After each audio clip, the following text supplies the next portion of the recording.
ग्रंथराज श्रीमद् भागवत महापुराण पंचम स्कंधे पंचम अध्याय 20 श्लोक।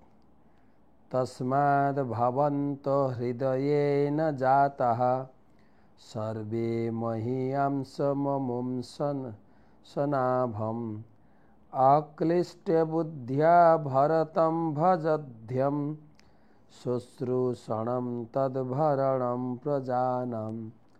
अनुवाद। हे पुत्रगण, समस्त चिन्मय गुणेर आधार आमार हृदय থেকে তোমরা জন্মগ্রহণ করেছ, তাই তোমাদের মাৎসর্য পরায়ণ বিষয়ীদের মতো হওয়া উচিত নয়। তোমরা তোমাদের জ্যৈষ্ঠ ভ্রাতা ভক্তশ্রেষ্ঠ ভরতের আনুগত্যে থেকো। তোমরা যদি ভরতের সেবায় যুক্ত হও তাহলে তার ফলে আমারও সেবা হবে এবং তোমাদের প্রজাপালনাদি কর্তব্যসমূহ সাবলীলভাবে সম্পাদিত হবে।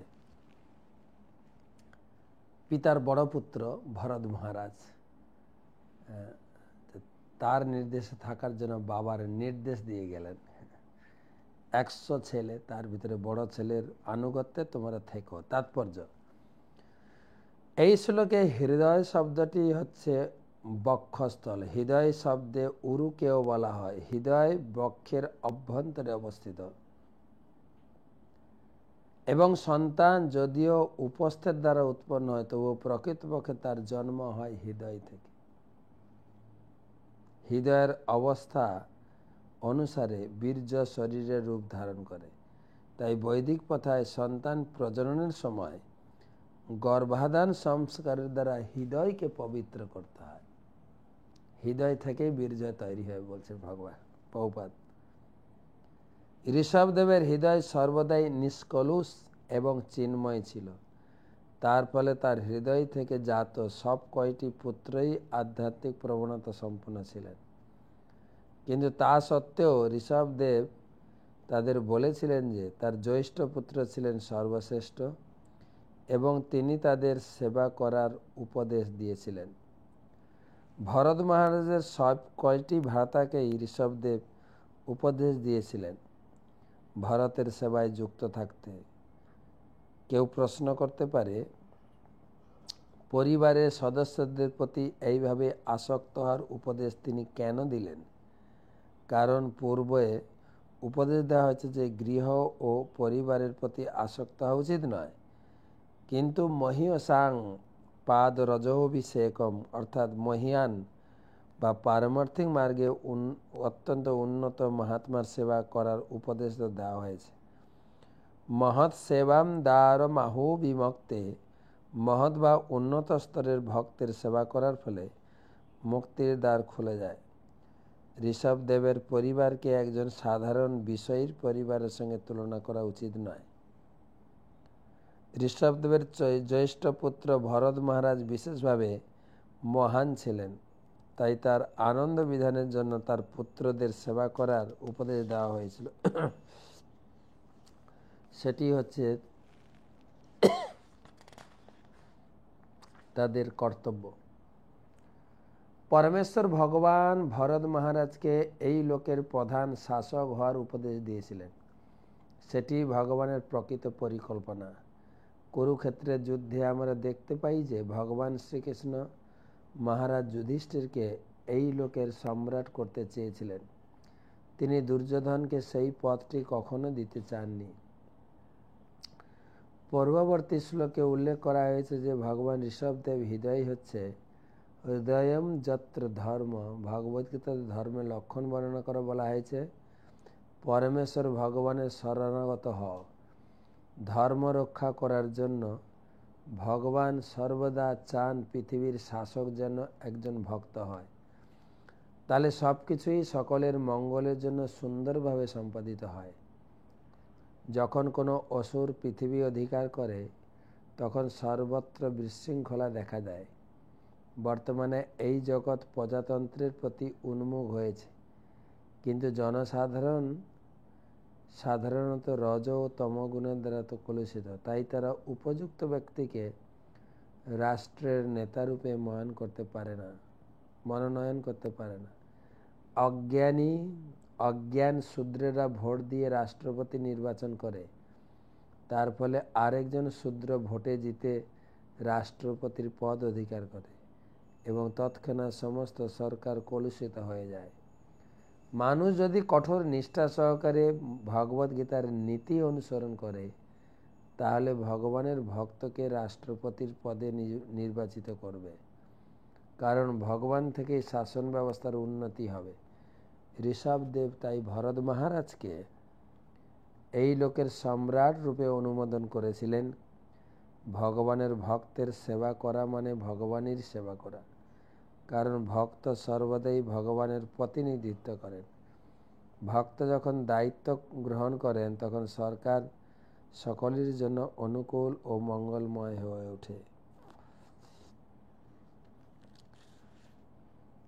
তো ঠিক আছে, আজকে কেবলমাত্র একটা শ্লোক পড়লাম। তো আজকে হচ্ছে বছরের শেষ দিন না শেষ রাত্রি। এই ক্লাসের পরেই আমরা অলরেডি কীর্তন শুরু হয়ে গেছে, আমি কীর্তনে যুক্ত হব রাত্রি 12টা পর্যন্ত। আর সময় নষ্ট না করে ভগবানের নাম কীর্তনে বিভোর হয়ে এই মাত্র 2-3 ঘন্টা কাটিয়ে দিতে চাই। তারপরে ঠিক 12টা বাজবে, 12টা 1, 2 হরিনাম কীর্তনের আনন্দ মুখর সেই উদ্বেলিত সময়কে কাজে লাগিয়ে আমরা 2025কে বরণ করব ভক্ত সঙ্গে ভগবানের নাম সংকীর্তন আনন্দ উৎসবের মধ্য দিয়ে। তো 18 অধ্যায় আলোচনা হবে। 18 অধ্যায়ের মাহাত্ম্য পড়ব। আমি ভাবছি 18 অধ্যায়টা অনেক বড়, অর্ধেক পড়ব আর অর্ধেক কালকে পড়ব। সর্বপ্রথম গুরুপাদ পদ্মে প্রণাম নিবেদন করে তার আশীর্বাদ প্রার্থনা করি। নম ওং বিষ্ণুপাদায় কৃষ্ণ পৃষ্ঠায় ভূতলে শ্রীমতে জয়পতাকা স্বামী নীতি নামিনে।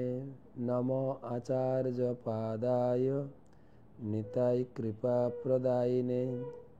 গৌরকথা ধামদায় নগর গ্রাম তারিণে।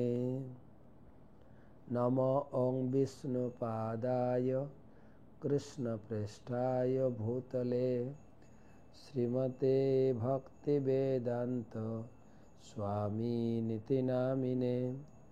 নমস্তে সারস্বতে দেবে গৌরবাণী প্রচারিণে। নির্বিশেষ শূন্যবাদী পাশ্চাত্য দেশতারিণে। জয় শ্রী কৃষ্ণ চৈতন্য প্রভু নিত্যানন্দ শ্রী অদ্বৈত গদাধর শ্রীবাসাদি শ্রী গৌর ভক্তবৃন্দ। হরে কৃষ্ণ কৃষ্ণ কৃষ্ণ হরে হরে, হরে রাম রাম রাম হরে হরে। ওং নমো ভগবতে বাসুদেবায়। ওং নমো ভগবতে বাসুদেবায়। ওং নমো ভগবতে বাসুদেবায়। নারায়ণং নমস্কৃত্য নরং চৈব নরোত্তমং দেবীং সরস্বতীং ব্যাসং ততো জয়মুদীরয়েৎ।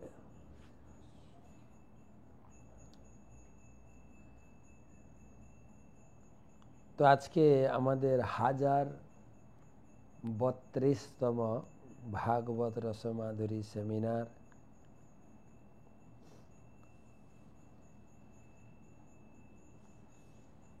সবাইকে 2024 সালের বিদায়, অভিনন্দন। আমি টক শোতে বিস্তারিত আলোচনা করেছি এবং সেই সঙ্গে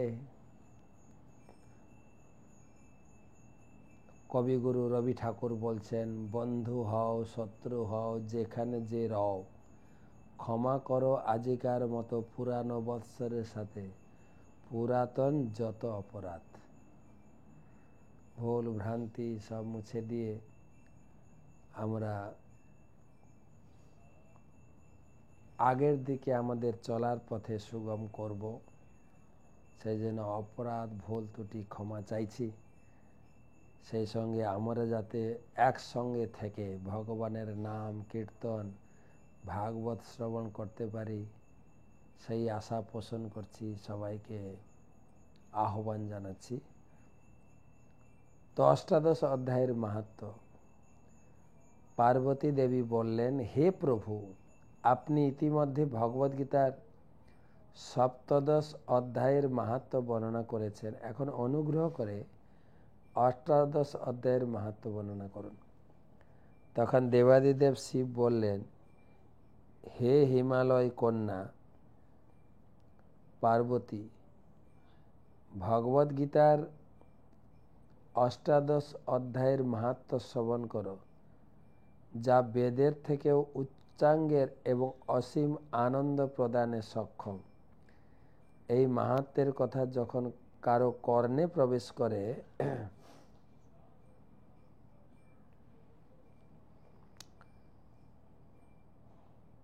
তৎক্ষণাৎ সমস্ত জড় বাসনা দূরীভূত হয়। এটা শুদ্ধ ভক্তের নিকট অমৃতের ন্যায় ভগবান বিষ্ণুর জীবন, ইন্দ্র সহ দেবতাগণ তথা মহান যোগীদের হৃদয়ের সান্ত্বনা প্রদানকারী। এই মাহাত্ম্য যিনি কীর্তন করেন, যমদূতেরা দূর থেকে তাকে নমস্কার করে পলায়ন করে। আর কোনো পাঠ বা কীর্তন নেই যা এত দ্রুত এই ত্রিতাপ ক্লিষ্ট জগৎ থেকে মুক্তি দিতে পারে এবং সমস্ত পাপ বিনাশ করতে পারে। সেই মেরু পর্বতের সর্বোচ্চ শিখরে অমরাবতী অবস্থিত, যা স্বয়ং বিশ্বকর্মা নির্মাণ করেছেন। সেই স্বর্গরাজ্যের রাজধানীতে ইন্দ্র তার পত্নী শচী সহ দেবতার দ্বারা পূজিত হয়ে থাকেন। একদিন ইন্দ্র যখন অত্যন্ত শান্তভাবে বসেছিলেন, দেখলেন একটি সুন্দর যুবা পুরুষ আবির্ভূত হলেন, যাকে বিষ্ণুদূতেরা চতুর্দিক থেকে সেবা করতে করতে সেখানে নিয়ে এলো। হঠাৎ সেই যুবকের দিকে তাকাতেই ইন্দ্রের মাথায় মুকুটটি মাটিতে পড়ে গেল। সেই সময় যে সমস্ত দেবতারা ইন্দ্রের সেবায় নিযুক্ত ছিলেন, তারা রাজমুকুটটি তুলে নিয়ে নতুন আগন্তুক সুন্দর ও যুবকটির মাথায় পরিয়ে দিলেন। তারপর স্বর্গলোকের সমস্ত অধিবাসীরা, দেবতারা সকলে মিলে নিত্য গীত সহকারে নতুন ইন্দ্রের আর অভিষেক আরতি করতে লাগলেন। মহান ঋষিরা উপস্থিত হয়ে বৈদিক মন্ত্র উচ্চারণ ও আশীর্বাদ করলেন এবং গন্ধর্ব অপ্সরারা আনন্দে নৃত্য করতে লাগল। এইভাবে নতুন ইন্দ্র, যিনি যোগ্যতা অর্জনের জন্য কখনোই 100 অশ্বমেধ যজ্ঞ করেনি, কারণ করলে তো ইন্দ্র জানতে পারতেন, স্বর্গলোকের অধিবাসী ও দেবতার দ্বারা পূজিত হয়ে স্বর্গসুখ উপভোগ করতে লাগলেন। এই সমস্ত দেখে পুরাতন ইন্দ্র অত্যন্ত আশ্চর্যান্বিত হলেন। তিনি মনে মনে চিন্তা করলেন, এই ব্যক্তিটি কখনো পান্থশালা নির্মাণ, কূপ খনন, বৃক্ষরোপণ, পরোপকার আদি কোনো পুণ্যকর্ম করেনি এবং অনাবৃষ্টি বা দুর্ভিক্ষের সময় দান ধ্যান পর্যন্ত করেনি। সে কখনো যজ্ঞ সম্পাদন বা তীর্থস্থানে দান ব্রতও সাধন করেনি। তা সত্ত্বেও কি করে আমার পদ সে প্রাপ্ত হলো? পূর্বের ইন্দ্র এইরূপ চিন্তা করতে করতে তিনি খুবই বিচলিত বোধ করলেন এবং ক্ষীর সমুদ্রে গিয়ে ভগবান বিষ্ণুর নিকট প্রার্থনা করতে লাগলেন। তারপর ভগবান বিষ্ণুর দর্শন লাভ করে তিনি জিজ্ঞাসা করলেন, হে প্রভু, পূর্বজীবনে আমি অনেক যজ্ঞ সম্পাদন করেছিলাম, অনেক পুণ্যকর্ম করেছি, ফলস্বরূপ স্বর্গে ইন্দ্ররূপে আমি প্রতিষ্ঠিত হতে পেরেছি। কিন্তু এই সময় অন্য একজন ব্যক্তি এসে আমার স্থান দখল করে স্বর্গের রাজা হয়ে বসেছে। এই ব্যক্তিটি কখনো কোনো বিশেষ পুণ্যকর্ম করেনি, যাগযজ্ঞ অনুষ্ঠান করেনি, তা সত্ত্বেও কীভাবে সে আমাকে পদচ্যুত করে স্বর্গরাজ্যে ইন্দ্ররূপে অভিষিক্ত হলো?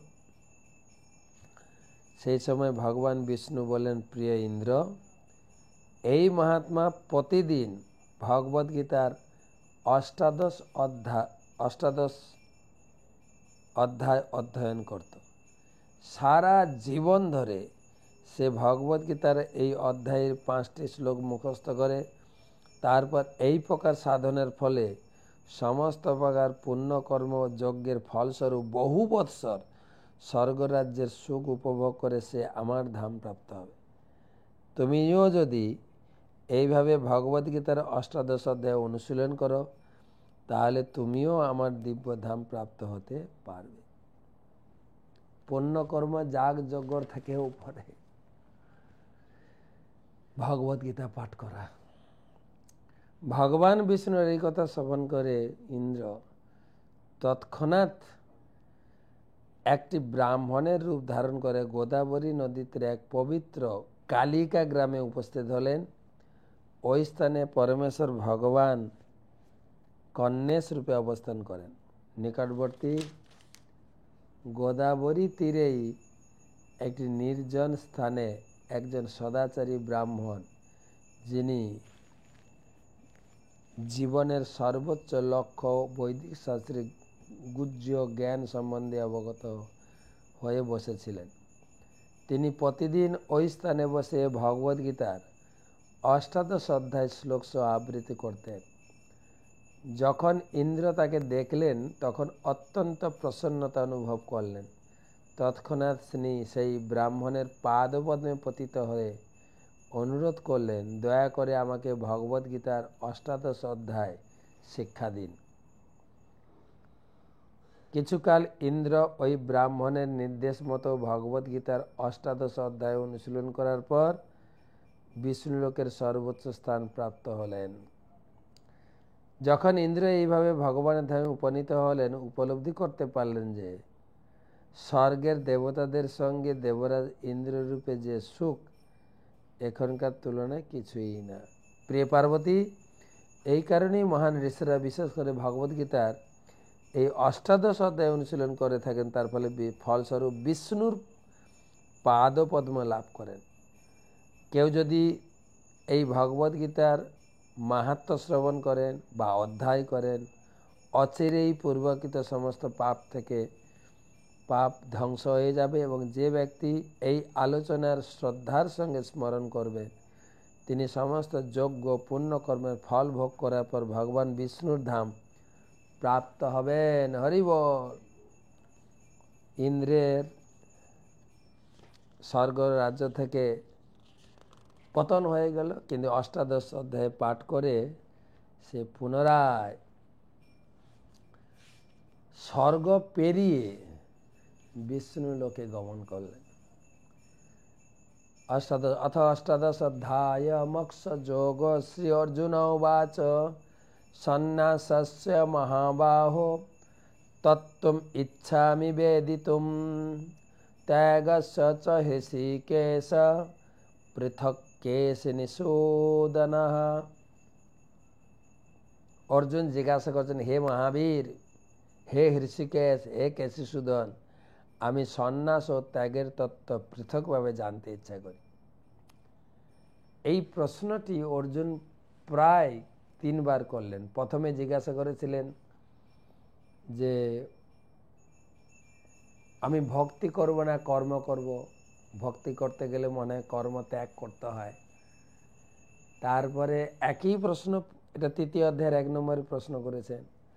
5ম অধ্যায়ের 1-এও সেম প্রশ্ন করেছেন। আর 18 অধ্যায় 1 নম্বর শ্লোকেও একই প্রশ্ন। প্রভুপাদ তাৎপর্যে লিখেছেন, দেখেন প্রথম লাইনটা, প্রকৃতপক্ষে ভগবদ্গীতা 17টি অধ্যায়ে সমাপ্ত হয়েছে। গীতা শুরু হয়েছে 2য় অধ্যায় থেকে। প্রথম অধ্যায় ভূমিকা, কি পরিস্থিতিতে গীতার জ্ঞান আলোচনা করা হয়েছিল। আর দ্বিতীয় অধ্যায় থেকে দ্বিতীয় অধ্যায়ে মানে হেডলাইনগুলো বলা হয়েছে কি কি আলোচনা করা হবে গীতাতে। কর্ম, ভক্তি, জ্ঞান অল্প অল্প করে ভগবান ছুঁয়ে গেছেন। কর্মটা কি, ভক্তিটা কি, আর জ্ঞানটা কি। তৃতীয় অধ্যায় থেকে 6 অধ্যায় পর্যন্ত কর্মের বিস্তারিত আলোচনা, 7 থেকে 12 ভক্তির বিস্তারিত আলোচনা, 13 থেকে 17 জ্ঞানের আলোচনা। এখন 18 অধ্যায়ে সব কিছুর সার গুছিয়ে বলবেন।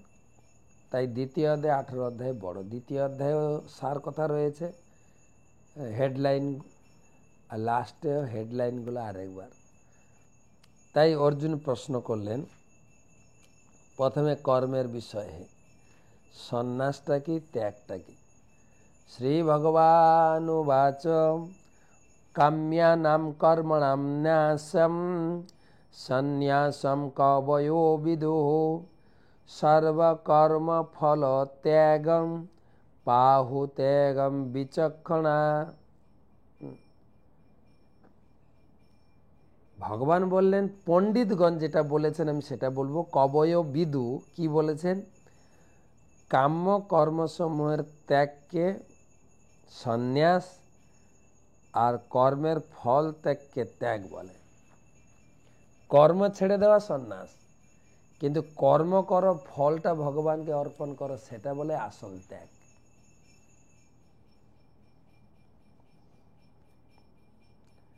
তেজম দোষবতীত্যেকে কর্ম প্রাহো মনীষিণঃ যজ্ঞ দান তপ কর্ম ন তেজত মিতি চাপরে।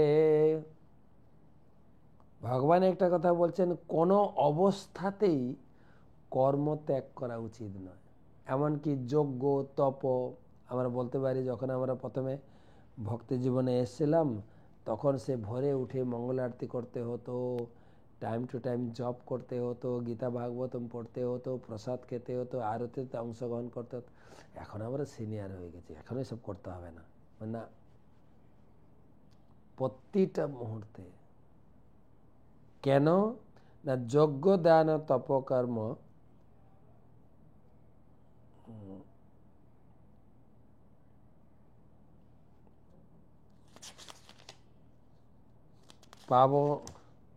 পাবনানি মনীষরাম 5 নম্বর শ্লোকে বলবেন। কিছু লোক বলে এগুলো ত্যাগ করা উচিত, কিছু লোক বলে ত্যাগ করা উচিত না। নিশ্চয়ম শৃণু মে তত্র ত্যাগে ভরত সত্তম ত্যাগে হি পুরুষ ব্যগ্র ত্রিবিধম সংপ্রকৃতিত। কিছু লোক বলে কর্ম ত্যাগ করা উচিত, কিছু লোক বলে কর্ম ত্যাগ করা উচিত না। আমার সিদ্ধান্ত হচ্ছে যজ্ঞ দান তপ কর্ম ন ত্যাজত কার্যমেব তৎ যজ্ঞ দান তপশ্চৈব পাবনানি মনীষিণা। বড় বড় পবিত্র শুদ্ধ ভক্ত পণ্ডিতকেও এই কর্মের যে ভগবতমুখী কর্ম, যজ্ঞ দান কর্ম সবসময় নিযুক্ত থাকতে হয়, কেননা তার মাধ্যমে পবিত্র থাকা যায়। কেউ কেউ বলে চলমান নদী আর চলমান সাধু সর্বত্র পবিত্র। এতন্যাপি তু কর্মাণি সংযম ত্যক্তা ফলানি চ কর্তব্যানীতি মে পার্থ নিশ্চিতং মতমুত্তমম। এতন্যাপি তু কর্মাণি সঙ্গম ত্যক্তা ফলানি চ। আসক্তি ও ফলের আশা ত্যাগ করে, সেটাই হচ্ছে আসল ত্যাগ। কর্ম করবে, কর্মের আসক্তি এবং ফল ত্যাগকে প্রকৃত ত্যাগ বলা হয়। নিয়তস্য তু সন্ন্যাস, সব কর্মের আলোচনা হবে কিন্তু, তারপরে ভক্তি, তারপরে জ্ঞান। কারণ 3টা সেকশনে জ্ঞান হয়েছে, তো ওটা কনক্লুড করছেন, সারাংশ টানছেন। নিয়তস্য তু সন্ন্যাস কর্মণ নোপপদ্যতে মহত্তস্য পরিত্যাগ তামসম পরিকীর্তিত। নিত্যকর্ম কখনই ত্যাগ করা উচিত নয়। মোহবশত কৃত সেই ত্যাগকে তামসিক ত্যাগ বলে। কর্ম ত্যাগ করা যাবে না। হ্যাঁ, বারে বারে বোঝানো হচ্ছে, কিন্তু একদম 2 থেকে 6 অধ্যায় পর্যন্ত কর্ম কর্ম কর্ম কর্ম আলোচনা হয়েছে। এখন সারাংশ, কর্ম কোনো অবস্থায় ত্যাগ করা যাবে না, কেবল কর্ম ফল ত্যাগ কর। দুঃখ মিতেব যৎকর্ম কায় ক্লেশ ভয় ত্যজেত সকৃত্য রাজসম তেবম নৈব ত্যাগম ফলম ভবেত। কেউ যদি কর্ম ত্যাগ করে মোহবশত, তাকে তামসিক ত্যাগ বলে। কেউ কর্ম অত্যন্ত কষ্ট দুঃখজনক বলে ত্যাগ করে, এটা রাজসিক ত্যাগ। আর কার্য মিত্যেব যৎকর্ম নিয়তম ক্রিয়তে অর্জুন সঙ্গম ত্যক্তা ফলম চৈব সত্যাগ সাত্বিক মতঃ। আসক্তি ও ফল পরিত্যাগ করে যিনি নিত্য কর্মের অনুষ্ঠান করেন, সেটাকে বলে, সেই ত্যাগকে করে বলা হয় সাত্বিক ত্যাগ। কর্ম করতে হয়, ফল ত্যাগ। বারে বারে বলেছে কর্ম করে, কর্মের ফল ত্যাগ। ন দেষ্ট কুশলম কর্ম কুশলে নানুসজ্জতে ত্যাগী সত্য সমাবিষ্ট মেধাবী ছিন্ন সংশয়। সত্যগুণে আবিষ্ট মেধাবী ও সমস্ত সংশয় থেকে মুক্ত ত্যাগী অশুভ কর্মে বিদ্বেষ করেন না, শুভ কর্মে আসক্ত।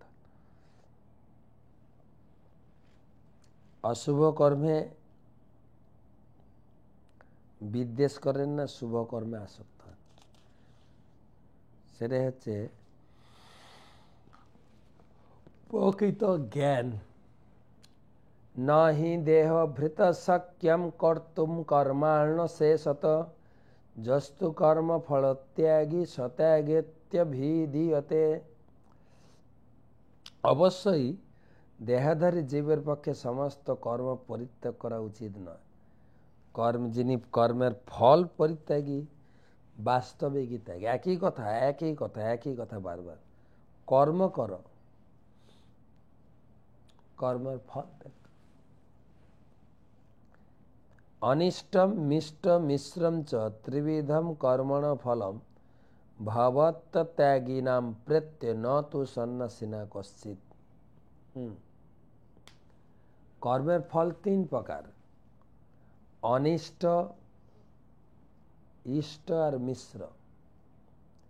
কিন্তু যারা ভগবানের সেবায় যুক্ত আছেন, যে সন্ন্যাসী ত্যাগী, তাকে এই 3-এর কোনোটাই ফল ভোগ করতে হয় না। আপনি দেখুন তো, এটা কেন বুঝতে অসুবিধা হচ্ছে কি? কর্ম 3 প্রকার, কর্ম, অকর্ম, বিকর্ম। কর্ম মানে সকাম কর্ম বা পুণ্য কর্ম, যা ঊর্ধ্বগতি স্বর্গ পর্যন্ত নিয়ে যায়। আর বিকর্ম মানে পাপ কর্ম, নিচে গতি। আর অকর্ম মানে ভগবানের সেবা। এটা অনেকবার আলোচনা হয়েছে। যার কোনো উপর নিচু কোনো গতি নেই। ভগবান বলছেন কর্মে তোমার অধিকার আছে, মা ফলে সুকদাচন। ফল আমার হাতে ছেড়ে দেওয়া, আমি কি করব না করব আমি জানি। সেটাই এখানে বলছেন। দেখেন, অনিষ্ট মানে পাপ কর্ম, নরক গতি। অনিষ্ট কর্ম বা বিকর্ম, বিকর্মের ফল অনিষ্ট। অনিষ্ট মানে পাপ বা নরক গতি। ইষ্ট মানে পুণ্য, ঊর্ধ্বগতি। আর মিশ্র, ভালো মন্দ, কখনো একটু ভালো কখনো খারাপ। এই 3টাই যারা প্রকৃত ভগবানের ভক্ত, ত্যাগী, সন্ন্যাসী, তাদেরকে স্পর্শ করে না। না বুঝতে পারলে আপনি প্রশ্ন করবেন হোয়াটসঅ্যাপে। আমি এই গীতা ক্লাসের পরে, মানে আজকে আর কালকের পরে পুনরায় প্রশ্ন উত্তর শুরু করব। কেন এত পড়ার চাপ ছিল, গীতার একটা অধ্যায় কমপ্লিট করতে হবে, তার জন্য প্রশ্ন উত্তর আমি হোয়াটসঅ্যাপে অ্যান্সার দিতাম, তবে ক্লাসে অ্যান্সার দেবো যদি আপনার প্রশ্ন থাকে, যে কথাটা বুঝতে পারলেন কিনা। 12 নম্বর শ্লোক। অনিষ্ট মানে যে খারাপ কর্ম করি তার ফল নরক। ইষ্ট ভালো কর্মের ফল। আর ভালো খারাপ মিশ্র। এইরকম শুদ্ধ ভক্ত বা সন্ন্যাসী ত্যাগীকে স্পর্শই করে না। তার কারণ বলছেন, পঞ্চৈতানি মহাবাহো কারণানি নিবোধ মে সাংখ্যে কৃতাস্তে পক্ত্যানি সিদ্ধয়ে সর্বকর্মণাম। যে কোনো কাজ করুন মূলত 5টা জিনিস লাগবে। কি কি? অধিষ্ঠানম তথা কর্তা করণম চ পৃথক বিধম বিবিধাশ্চ পৃথম চেষ্টা দৈবম চৈমাত্র পঞ্চমম। অধিষ্ঠানম তথা কর্তা, ভালো করে শুনুন, আমি উদাহরণ দিয়ে বোঝাই তাহলে বুঝতে সুবিধা হবে। ধরুন আপনি একটা ঔষধের দোকান করবেন, মেডিসিন দোকান। প্রথম হচ্ছে অধিষ্ঠান, মানে কোন জায়গায় দোকান করলে আপনার ভালো চলবে। অধিষ্ঠান, ধরুন আপনি যদি মাঠে ওষুধ দোকান করেন, চলবে না তো। করতে হবে যেখানে হসপিটাল আছে সেখানে ওষুধ দোকান করলে ওষুধ দোকান ভালো চলবে। তো প্রথমে জায়গা পছন্দ করতে হবে, কোন জায়গায় আমি কাজটা করতে যাচ্ছি। তারপরে কর্তা, যে কাজটা আমি করতে যাচ্ছি সেই কাজের উপরে আমার কতটা অভিজ্ঞতা রয়েছে। যেরকম আপনি ওষুধ দোকান করতে গেলে আপনার কেমিস্ট, ড্রাগিস্ট সার্টিফিকেট লাগবে, কিন্তু কার্যের দক্ষতা, দুটো জিনিস, জায়গা, কাজের দক্ষতা বা কর্তা। 3 নম্বর করণম, করণম চ পৃথক। ধর মেডিসিন দোকান করতে গিয়ে আপনার করণম কি বলা যায়, মেডিসিন স্টক থাকতে হবে। শুধু মেডিসিন স্টক থাকলে হবে না, বিভিন্ন প্রকার মেডিসিন, এমনকি বিদেশের, দেশের যত প্রকার মেডিসিন প্রোডাকশন আছে আপনাকে সংগ্রহ করতে হবে। করণম, ভালো ভালো জিনিস রাখতে হবে। আর প্রচেষ্টা, প্রচেষ্টা মানে আপনাকে বিভিন্ন প্রকার লোক রাখতে হবে, এজেন্ট রাখতে হবে, যারা বিভিন্ন ডাক্তারের কাছে গিয়ে, বিভিন্ন মেডিসিন দোকানে গিয়ে এইগুলো বুঝাবে যে আমাদের প্রোডাকশন আপনি নিন। ডাক্তারদেরকে কখনো কখনো 2-1টা কপি ফ্রি দিতে হবে, স্পেসিমেন কপি বলে। তাহলে ডাক্তাররা আপনার সেই ওষুধ তার প্রেসক্রিপশনে লিখবে, তখন আপনার দোকান ভালো চলবে। আর ডাক্তাররা বলে দেবে ওই দোকান থেকে এই ওষুধটা পাবে। প্রচেষ্টা লাগবে, ডাক্তারদের কাছে যেতে হবে, ওষুধ দোকানের কাছে যেতে হবে, লোককে বুঝাতে হবে, প্ল্যান পরিকল্পনা করতে হবে, কিছু পার্সেন্ট ডিসকাউন্ট, তারপরে ভালো ভালো স্টাফ রাখতে হবে যারা মানুষের সঙ্গে ভালো ডিল করবে। কিছু ওষুধ দোকান আছে বাড়ির রোগীর লোক গেছে ওষুধ আনতে, কোনো ভুক্ষেপই করছে না। বা কখনো কখনো কিছু দোকানদার আছে প্রেসক্রিপশন ঠিক মতো পড়তেই পারে না। ডাক্তাররা প্রেসক্রিপশন এমন লিখে দোকানদারই বুঝতে পারবে বা ডাক্তাররাই বুঝতে পারবে, অন্য কেউ বুঝতে পারে না।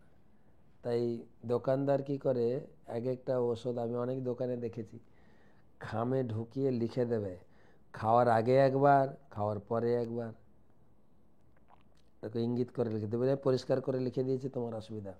তখন সেই দোকানে সব ওষুধ কিনতে যাবে। হ্যাঁ, এই দোকানে কিনতে গেলে আমি সব ক্লিয়ার বুঝে নেব। এটাকে বলে প্রচেষ্টা। ভালো করে শুনেন, জায়গা, আপনি কর্তা কতটা অভিজ্ঞ। 3 নম্বর হচ্ছে করণম, জিনিসপত্র সাফিসিয়েন্ট আপনার আছে কিনা। আর প্রচেষ্টা, এ সব কিছু আপনার হাতে রয়েছে, কিন্তু মূল লাগবে লাইসেন্স। যদি আপনি লাইসেন্স না পান তাহলে মেডিসিন দোকান তো খুলতে পারবেন না। ভগবান সেটাই বলছেন, তুমি সব কিছু প্রচেষ্টা এটা ওটা করতে পারো, ফাইনাল লাইসেন্স তো আমিই দেব। ভক্তরা জানেন ভগবানের কৃপা হলে হবে। শিল প্রভুপাদও তিনি বলতেন যে আমার গুরু মহারাজকে দেখেছি, কখন যদি কেউ জিজ্ঞাসা করতো গুরুদেব এখানে যাবেন, ভগবান চাইলে আমি যাব, আমার নিজের কোনো স্বাতন্ত্রতা নেই, ভগবান চাইলে। তাই যেহেতু ভগবানের উপরে সে নির্ভরশীল, সেই জন্য কোনো কর্মের জয় পরাজয়, সাফল্য অসাফল্য সে কিছুই মনে করে না, কিছুই মনে করে না।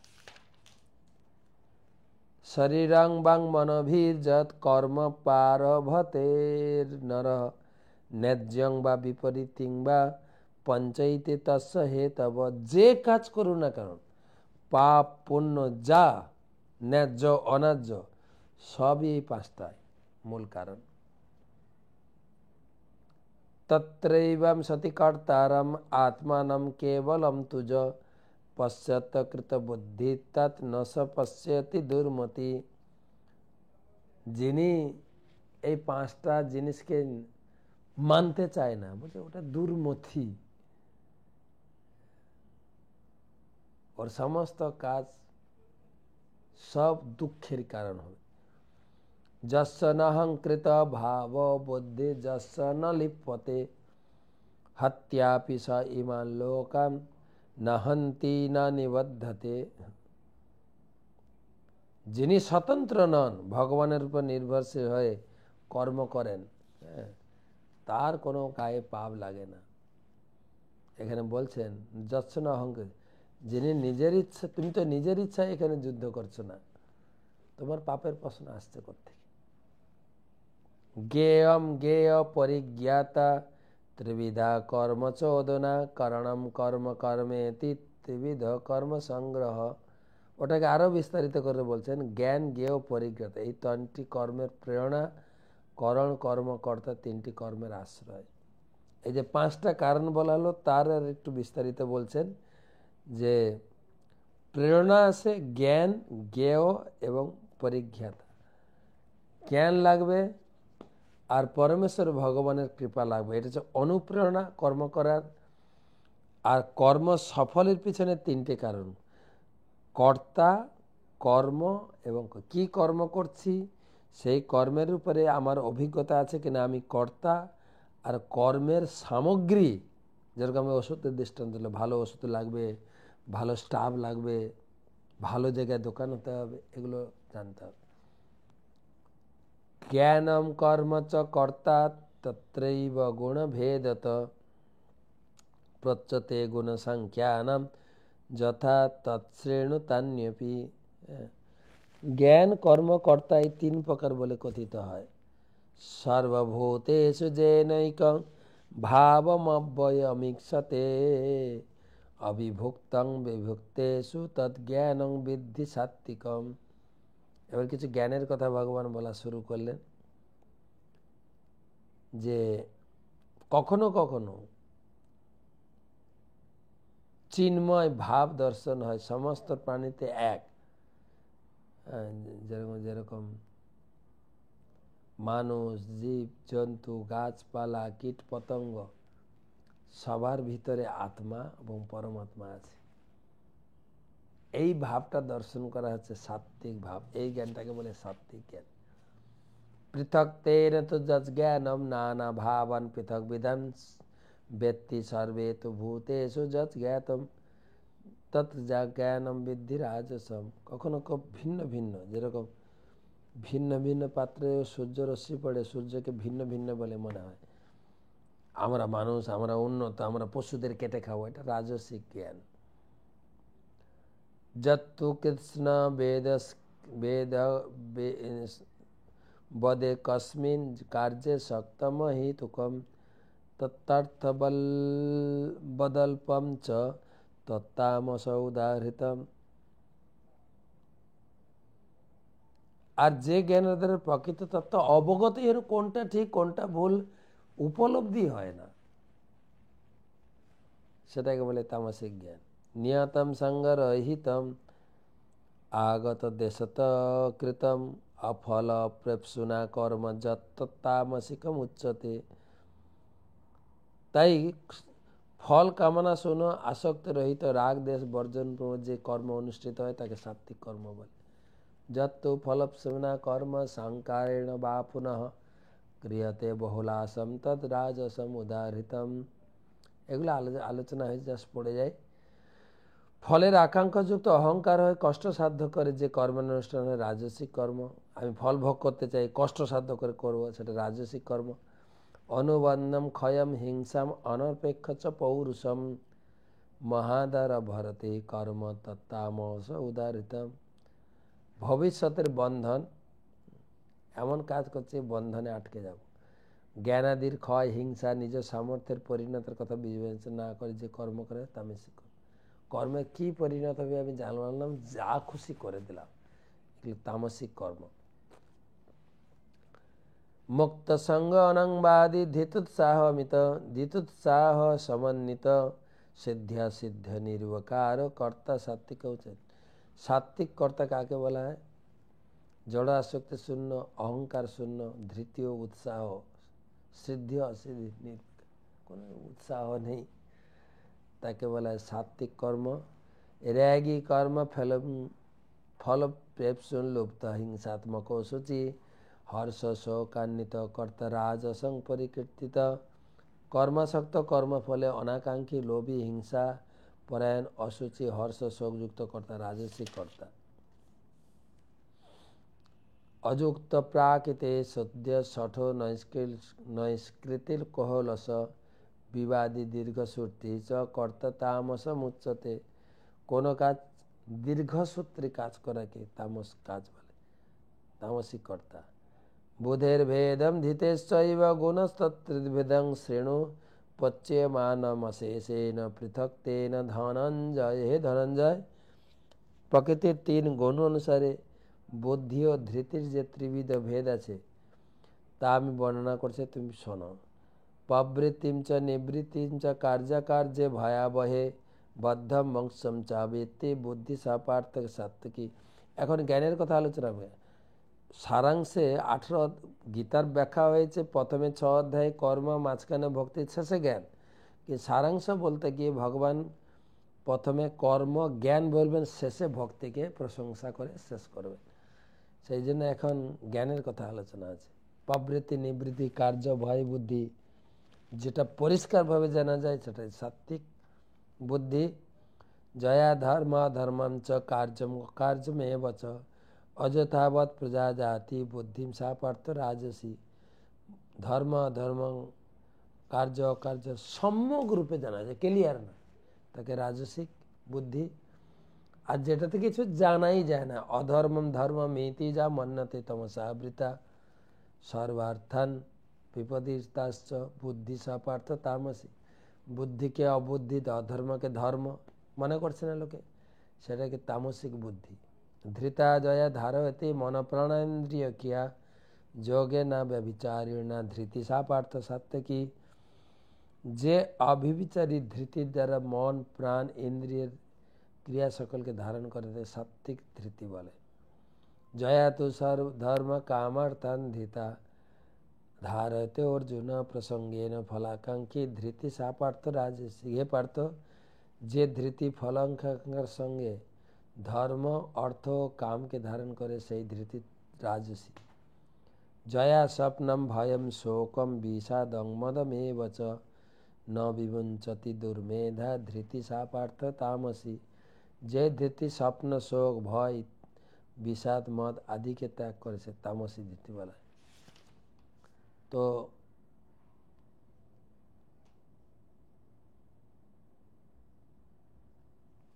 এই 35 পর্যন্ত পড়লাম। 36 থেকে আমরা কালকে আলোচনা করে এটাকে অধ্যায়টাকে শেষ করব। তো গীতা দানের লিস্ট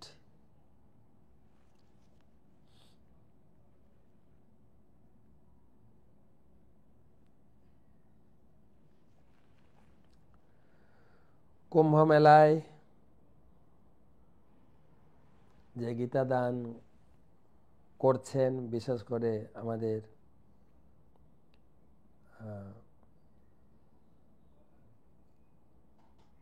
বিদিশা পাত্র,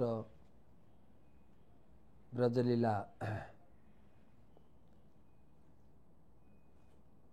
দেবী দাসী, তারই লিস্ট গোপাল বালক প্রভুর কাছ থেকে আমরা পেয়েছি। আমাদের ক্ষীরপাই মেদিনীপুর থেকে সেই লিস্ট ঘোষণা করছি আজকে। প্রচুর গীতা দান আসছে, আমরা লিস্ট রেখেছি, সবার নাম ঘোষণা করব। যাদের নাম ঘোষণা হচ্ছে না আপনি লিখবেন আমাকে, আমি আপনার নামটা খুঁজে বের করব, লিস্ট এখনো অনেক জমা আছে। শুভাশিস পাল, সৌরভ নায়েক, বুদ্ধদেব ঘোষ, অক্ষয় সর্দার, দীপক কুমার চৌধুরী, কুলদীপ ঘোষ, কল্যাণী পাত্র, শেফালি পহলান, সব একটি করে গীতা। দুর্যোধন চৌধুরী, লেট মিনতি চৌধুরী, প্রদীপ চৌধুরী, আশালতা ঘোষ, মণিমালা পাত্র, মাধুরী প্রামাণিক, লেট নীতি মণ্ডল, অসীম রায়, অন্বেষা রয়, অসীমা রয়, অয়ন রয়, নিমাই জানা, ঝর্ণা জানা, রমেন জানা, প্রসেনজিৎ মাঝি, উর্মিলা দে মাঝি, রেখা রানী ঘোষ, লেট আদুরি রানী ঘোষ, সন্দীপ চৌধুরী, শুভময় চৌধুরী, শিখা ফৌজদার, চন্দ্রশেখর পাত্র, আদ্রিজা পাত্র, অঙ্কিতা ঘোষ, রূপসী কোলে, লেট কল্পনা পাত্র, সুচিত্রা, কল্পনা পাত্র মধ্যে একটি গীতা, সুচিত্রা প্রিয়া রানী দেবীদাসী 5টি গীতা, সুকুমার ঘোষ 1টি গীতা। তো যাদের যাদের নাম পড়লাম আপনাদের সকলের এবং আপনাদের পরিবারের সকলের মঙ্গল কামনায় গীতা বক্তা ভগবান শ্রীকৃষ্ণের চরণে প্রার্থনা জানাই। হরে কৃষ্ণ কৃষ্ণ কৃষ্ণ হরে হরে, হরে রাম রাম রাম হরে। এই গীতা গ্রন্থগুলি আগামী 10 জানুয়ারি থেকে 10 ফেব্রুয়ারি 1 মাস কুম্ভ মেলায় প্রয়াগে এলাহাবাদে আমি থাকবো। ওখানে আপনার দেওয়া গীতা আমরা পুণ্যার্থী সাধু মহাত্মাদের হাতে তুলে দেব বিনামূল্যে। আপনিও যদি কুম্ভ মেলায় আসেন নিজে হাতে আপনার গীতাটা বিতরণ করতে পারেন। আর একটা কথা বলবো যে আপনারা যদি গোত্র না পাঠিয়ে থাকেন গোত্র পাঠিয়ে দেবেন যেখানে গীতা পাঠিয়েছেন। তো আপনাদের নাম গোত্র নিয়ে বিশেষ পূজা নিবেদন করব আমরা কুম্ভ মেলায়। যে আরাধ্য ভগবান রয়েছেন বেনি মাধব ভগবানের চরণে। আরেকটা অনুরোধ রাখি, এই সুযোগও আপনার বন্ধু বান্ধবদের কাছে পৌঁছে দেন। আপনার পাড়া প্রতিবেশী, আত্মীয় স্বজন, বন্ধু বান্ধব, অফিস কলিগ সকলকে এই সুযোগ দিন। 12 বছর অন্তর এই কুম্ভ মেলায় গীতা দানের সুযোগ তারাও গ্রহণ করুক। যে কোনো গীতা, 1টা 2টো 5টা, আমাদের টার্গেট রয়েছে 7 লক্ষ গীতা বিতরণ করব। প্রত্যেকের বিন্দু বিন্দু সাহায্য সিন্ধুতে পরিণত হবে। সবাইকে ধন্যবাদ, কৃতজ্ঞতা জানাই। কৃষ্ণ চিন্তা করে বাকি 2-3 ঘন্টা কাটিয়ে দেন, দিয়ে নতুন বছরকে কৃষ্ণ নামের দ্বারা, কৃষ্ণ কথার দ্বারা, কৃষ্ণ চিন্তার দ্বারা বরণ করে নিই। সবাইকে আগাম ইংরেজি শুভ নববর্ষের শুভেচ্ছা জানাই। শুভরাত্রি।